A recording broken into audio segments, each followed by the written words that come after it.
ముంబై దాడిలో సూత్రధారుడు తహాపూర్ రాణాకు ఎన్ఐఏ అధికారులు పటియాలా హౌస్ కోర్టులో హాజరుపరిచారు. ఈ సందర్భంగా తహాపూర్ మరోసారి ఎన్ఐఏ కస్టడీ పొడిగించింది. 12 రోజుల పాటు తహాపూర్ కు ఎన్ఐఏ కస్టడీ పొడిగిస్తున్నట్లు పటియాలా హౌస్ కోర్టు తెలియజేసింది. ఇప్పటికే 18 రోజుల పాటు ఎన్ఐఏ అతన్ని విచారించింది.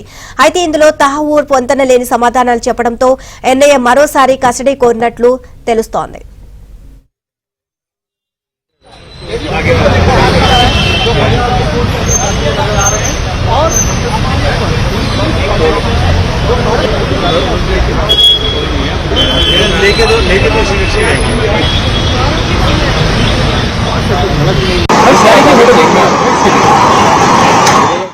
తహాపూర్ మరోసారి ఎన్ఐఏ కస్టడీ పొడిగించింది. 12 రోజుల పాటు తహాపూర్ కు ఎన్ఐఏ కస్టడీ పొడిగిస్తున్నట్లు పటియాలా హౌస్ కోర్టు తెలియజేసింది. ఇప్పటికే 18 రోజుల పాటు ఎన్ఐఏ అతన్ని విచారించింది.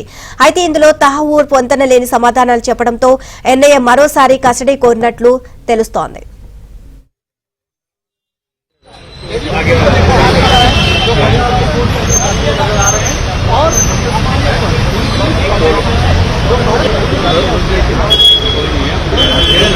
लेके